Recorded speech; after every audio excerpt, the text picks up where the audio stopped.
Hello मित्रों, सुनाइए कैसे हो आप सभी लोग। उम्मीद करता हूं सभी लोग बहुत अच्छे हैं और हमेशा बहुत अच्छे रहें। मित्रों, इस वीडियो में हम डिस्कस करेंगे दो टॉपिक्स को। एक तो डिस्कस करेंगे हम ग्लाइकोलाइसिस एंड कैंसर, लिख देता हूं ग्लाइकोलाइसिस एंड कैंसर,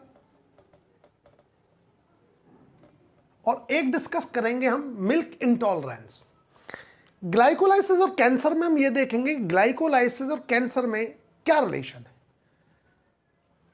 इसके ऊपर हम बात करेंगे। मित्रों, होता क्या है जब कैंसर होता है और जब मतलब ट्यूमर का डेवलपमेंट होता है, ट्यूमर फॉर्मेशन होता है। ट्यूमर फॉर्मेशन जब होता है तो क्या होता है, ट्यूमर में हम देखेंगे जो सेल्स हैं ट्यूमर की, वो बहुत रैपिडली डिवाइड होती हैं और अपने नंबर को बढ़ाती हैं। लेकिन उन सेल्स के कंपैरेटिव जो ब्लड वेसल्स हैं वो उतनी जल्दी डिवाइड होकर या मतलब उनका फॉर्मेशन उतनी जल्दी नहीं हो पाता जितना कि ट्यूमर सेल्स ग्रोथ करती हैं, अपनी ग्रोथ करती हैं। उतनी जल्दी ब्लड वेसल्स फॉर्मेशन नहीं हो पाता। अब नहीं होगा तो क्या प्रॉब्लम जनरेट हो जाएगी। तो मित्रों, प्रॉब्लम ये जनरेट होती है कि उन सेल्स को हो जाता है हाइपोक्सिया, मतलब एक ऐसी कंडीशन में पहुंच जाती हैं, उस कंडीशन को हम हाइपोक्सिया बोलेंगे। वो क्या है कि उन सेल्स को प्रॉपर ऑक्सीजन मिल नहीं पाएगी। कौन सी सेल्स को? जो ट्यूमर की सेल्स हैं। जब वो ग्रोथ करती हैं, जब वो बहुत फास्टली डिवीजन करेंगी, उस टाइम कारण सिर्फ सिंपल है, क्या कि जितना फास्ट उनका डिवीजन हो रहा है उतना फास्ट ब्लड वेसल फॉर्मेशन नहीं हो पा रहा। और मित्रों, अगर ब्लड वेसल फॉर्मेशन नहीं हो पा रहा है तो जाहिर सी बात है ब्लड उन सेल तक पहुंच नहीं पाएगा, और जब ब्लड उन सेल तक नहीं पहुंच पाएगा तो ऑक्सीजन तो कहां से पहुंचेगी? ऑक्सीजन तो पहुंचेगी ही नहीं। क्यों? क्योंकि ब्लड ही तो कैरी करता है ऑक्सीजन को, ब्लड के थ्रू ही तो ऑक्सीजन जाएगी ना सेल्स तक, तो ऑक्सीजन जा नहीं पाती है और उन सेल्स में एक कंडीशन जनरेट हो जाती है जिसको हम बोलते हैं हाइपोक्सिया। ड्यूरिंग ट्यूमर फॉर्मेशन में लिख देता हूं during tumour formation hypoxia cells को हो जाता है। अब जब हाइपोक्सिया हो जाता है सेल्स को, ऑक्सीजन की कमी हो जाती है सेल्स को, तो ये कंडीशन, सेल्स की ये कंडीशन इंड्यूस करती है HIF1 को। HIF1 जीन को। HIF1 का मतलब समझिए, हाइपोक्सिया इंड्यूसिंग फैक्टर 1। ये एक जीन होता है। HIF1 जीन को इंड्यूस कर दिया हाइपोक्सिया कंडीशन ने, और ये प्रोटीन जब बनती है तो ये प्रोटीन दो जीन्स को अपरेगुलेट करती है। दो जीन कौन कौन से हैं? एक तो है वस्कुलेचर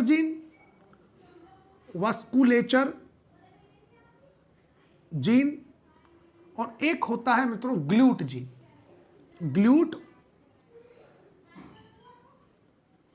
ग्लूट जीन, बल्कि ग्लूट ऐसे ना लिखकर ग्लूट जीन को ये एक्टिव करती है। कौन? HIF1 factor. वस्कुलेचर जीन क्या है? वस्कुलेचर जीन वो है जो ब्लड वेसल फॉर्मेशन करवाएंगे। ग्लूट जीन क्या है? ग्लूट जीन वो है जो ग्लूट प्रोटीन बनवाएगा। ग्लूट प्रोटीन मित्रों, मेम्ब्रेन पर, जो सेल की मेम्ब्रेन होती है उस पर एक प्रोटीन होती है जो ट्रांसपोर्टर का काम करती है, और ट्रांसपोर्टर का काम करती है ग्लूकोज के लिए, कि सेल के अंदर ग्लूकोज को लेना। कुछ ग्लूट हम देखेंगे ऐसे हैं जो सेल से ग्लूकोज को बाहर निकालेंगे, तो ग्लूकोज के ट्रांसपोर्टर जो है उसको हम ग्लूट बोलते हैं, ग्लूट प्रोटीन बोलेंगे, और वो प्रोटीन बनाने वाले जीन को हम ग्लूट जीन बोल देते हैं। तो हाइपोक्सिया कंडीशन ने जब HIF1 फैक्टर को इंड्यूस किया, तो HIF1 फैक्टर वास्कुलेचर जीन को इंड्यूस करता है और ग्लूट जीन को इंड्यूस करता है, मतलब ब्लड वेसल फॉर्मेशन को इंड्यूस करेगा और ग्लूकोज के ट्रांसपोर्टर को इंड्यूस करेगा बनने के लिए। अब जब ये चीजें बन जाती हैं कि ब्लड वेसल्स का फॉर्मेशन भी हो गया, जितनी रिक्वायर्ड थी ट्यूमर सेल्स को, जो ट्यूमर बना है उस ट्यूमर को जितनी ब्लड वेसल्स की रिक्वायरमेंट थी उतनी ब्लड वेसल्स बन गई, और जितने ट्रांसपोर्टर की जरूरत थी मेम्ब्रेन पर उतने ट्रांसपोर्टर भी बन गए ग्लूकोज के। तो उस कंडीशन में क्या होगा, अब होता यह है कि उन सेल्स के अंदर ग्लूकोज का जो अपटेक है वो बढ़ जाता है, उन सेल्स के अंदर ग्लूकोज बहुत ज्यादा अमाउंट में जाना स्टार्ट हो जाता है।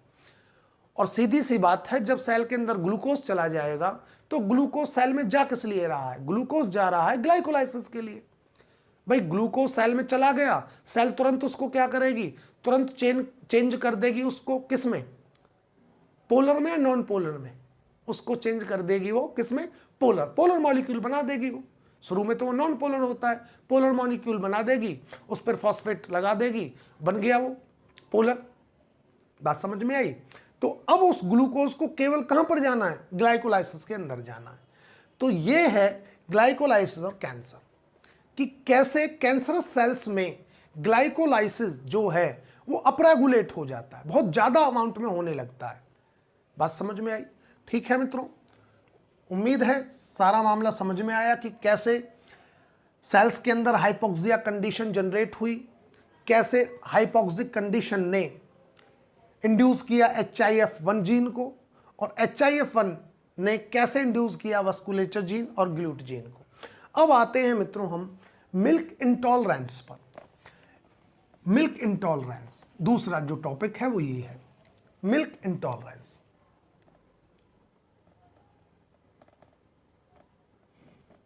इंटॉलरेंस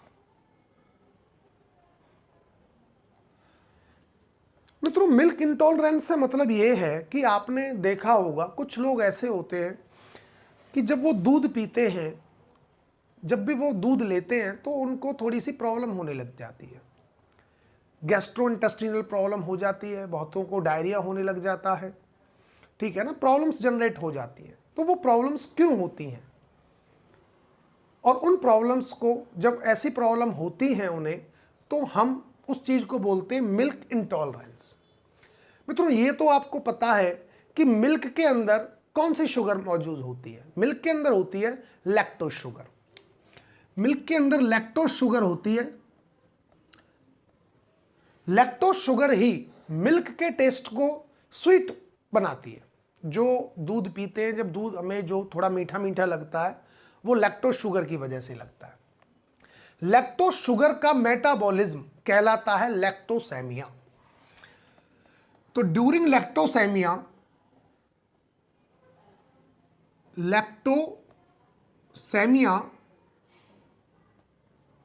और लैक्टोसेमिया बोले तो मेटाबॉलिज्म ऑफ लैक्टोज शुगर। और मेटाबॉलिज्म कौन करेगा, कौन सा एंजाइम करेगा, लैक्टेज एंजाइम। लैक्टेज क्या करता है, ड्यूरिंग लैक्टोसेमिया लैक्टोज को सिंपल शुगर्स में तोड़ देता है। सिंपल शुगर्स बोले तो ग्लूकोज में प्लस गैलेक्टोज में, गैलेक्टोज। अब ग्लूकोज का तो यह होता है कि ग्लूकोज तो ठीक है, सेल के अंदर चला जाएगा ग्लूकोज, और ग्लूकोज चला जाएगा ग्लाइकोलाइसिस के अंदर, ठीक है।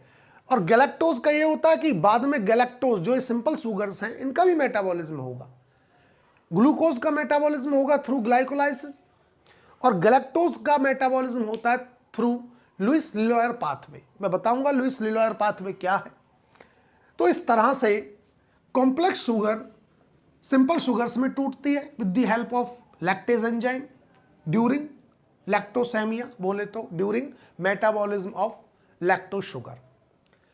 बट लेकिन होता क्या है, हमारे इंटेस्टाइन के अंदर, इंटेस्टाइन के अंदर इंटेस्टिनल माइक्रोफ्लोरा होता है। तो वो क्या करता है, इंटेस्टिनल माइक्रोफ्लोरा जो होता है हमारा, जो बैक्टीरियाज वगैरह बैठे होते हैं, जैसे इकोलाई बैक्टीरिया हमारे इंटेस्टाइन में होता है, तो मित्रों उसको भी बड़ा पसंद होता है लैक्टोज शुगर, वो भी बहुत पसंद करता है जो इंटेस्टिनल माइक्रोफ्लोरा है वो। अब वो क्या करेगा, अगर लैक्टोज शुगर को जो इंटेस्टिनल माइक्रोफ्लोरा है, इंटेस्टिनल माइक्रोफ्लोरा जो इंटेस्टिनल बैक्टीरियाज हैं, मैं उनकी बात कर रहा हूं, उनको भी लैक्टोज शुगर बहुत पसंद है। और वो लैक्टोज शुगर को क्या करेंगे, वो लैक्टोज शुगर को तोड़ते हैं लैक्टिक एसिड और मीथेन गैस बनेगी प्लस हाइड्रोजन गैस। अब बहुत लोगों में प्रॉब्लम ये होती है कि लैक्टेज जो एंजाइम है उस चीज की डेफिशिएंसी होती है। लैक्टेज एंजाइम प्रॉपरली बन नहीं पाता, बहुत लोगों की बॉडी के अंदर नहीं बना पाती। तो उस कंडीशन में अब होगा क्या, उस बंदे ने दूध पिया, उस पर्सन ने दूध लिया और दूध के अंदर है लैक्टोज शुगर। अब लैक्टेज तो है नहीं जो उस लैक्टोज का, जो दूध के अंदर शुगर है लैक्टोज, उसका मेटाबॉलिज्म करे। तो होगा क्या, जो माइक्रोफ्लोरा है, इंटेस्टिनल माइक्रोफ्लोरा है, वो उस लैक्टोज को ब्रेक डाउन करेगा, वो उस लैक्टोज को यूज करेगा इंटेस्टिनल माइक्रोफ्लोरा, और वो उस लैक्टोज शुगर से बनवाएगा लैक्टिक एसिड, मीथेन गैस और हाइड्रोजन गैस। आपने देखा होगा बहुत से लोगों को प्रॉब्लम होती है कि दूध पीते ही ना गैस बनती है उनके पेट में, देखा होगा आपने। फिर तो अब बस पूछो मत क्या हाल करते हैं वो, कि दूध पिया और फिर बैठ गए और फिर गैस छोड़ना स्टार्ट कर दिया। ठीक है, तो समझ जाना उनको ये प्रॉब्लम है, मिल्क इंटॉलरेंस की प्रॉब्लम है। अब देखिए, तो ये बनाते हैं। लेकिन मित्रों ये भी देखा गया है कि जैसे जैसे पर्सन की एज बढ़ती है, जैसे जैसे हम यंग से ओल्ड एज की तरफ जाते हैं, तो जो लैक्टेज एंजाइम है वो उसकी डेफिशिएंसी होना स्टार्ट हो जाती है। मतलब लैक्टेज डेफिशिएंसी जैसे जैसे एज बढ़ेगी वैसे वैसे बढ़नी स्टार्ट हो जाएगी, एंजाइम कम होता चला जाता है। और उस कंडीशन को हम कहते हैं, जब एंजाइम काफ़ी कम हो जाता है लैक्टेज एंजाइम और लैक्टोज शुगर का मेटाबॉलिज्म नहीं हो पाता, तो उस कंडीशन को बोला जाता है हाइपोलैक्टोसेमिया।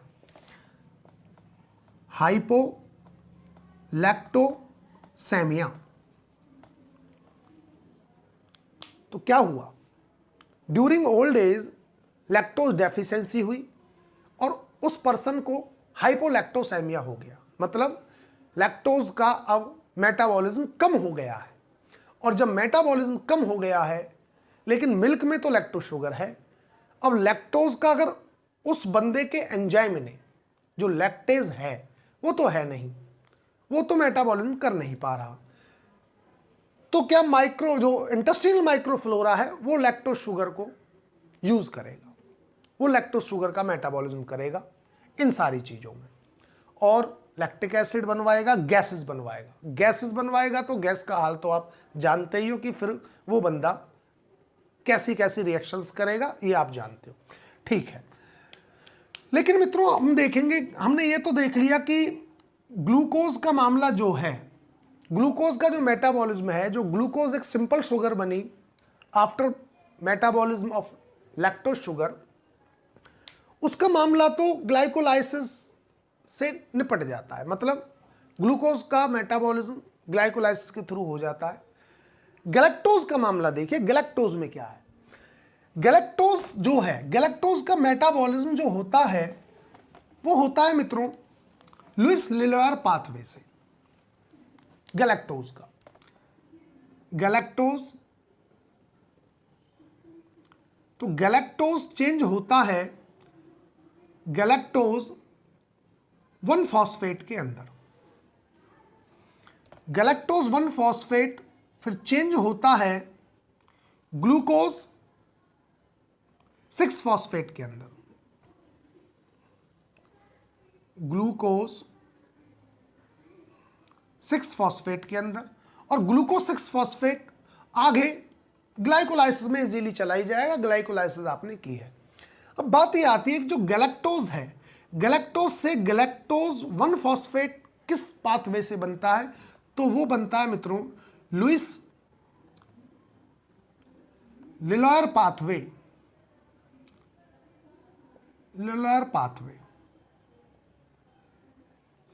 और लुइस लिलॉयर पाथवे यूज करता है एक एंजाइम को जिसका नाम होता है galactose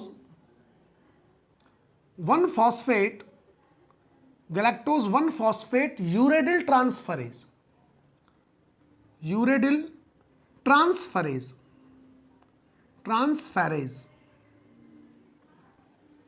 Louis Leloir pathway use करता है गैलेक्टोज 1-फॉस्फेट यूरेडिल ट्रांसफरेज को, क्योंकि ये ट्रांसफरेज एंजाइम ही फॉस्फेट ग्रुप लगाएगा ना गैलेक्टोज पर।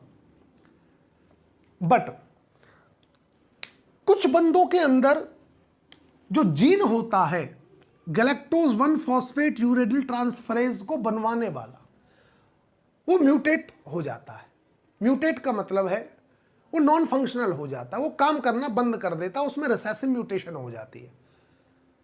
अब जब वो काम करना बंद कर देगा तो जाहिर सी बात है galactose one phosphate uridyl transferase enzyme अब बनेगा नहीं, क्योंकि जीन म्यूटेट पड़ा है। अब जब ये बनेगा नहीं तो लुइस लिलॉयर पाथवे बंद हो जाएगा। अब जब लुइस लिलॉयर पाथवे बंद हो जाएगा तो मित्रों उस कंडीशन में क्या होगा?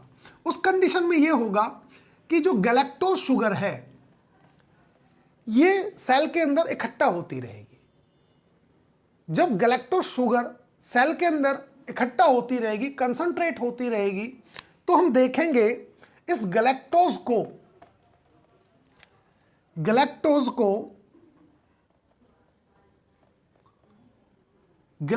Reductase enzyme, galactose reductase reduce कर देगा। रिड्यूस का मतलब है उसके इलेक्ट्रॉन देना, इलेक्ट्रॉन देकर, मतलब गैलेक्टोज रिडक्टेज गैलेक्टोज को इलेक्ट्रॉन देकर रिड्यूस कर देगा और गैलेक्टोज बदल जाएगा या गैलेक्टोज का बन जाएगा गैलेक्टिटॉल। और मित्रों जब ये गैलेक्टिटॉल बन जाएगा तो ये गैलेक्टिटॉल जो आइज की लेंस सेल्स होती हैं, आइज की जो लेंस सेल है उसके अंदर चला जाएगा। लेंस सेल्स के अंदर गैलेक्टिटॉल चला जाता है और जब लेंस सेल के अंदर चला जाता है तो लेंस सेल का ऑस्मैटिक प्रेशर बढ़ जाएगा।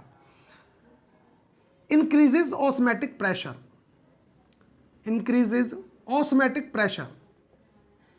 जब ऑस्मैटिक प्रेशर बढ़ गया किसका? लेंस सेल का।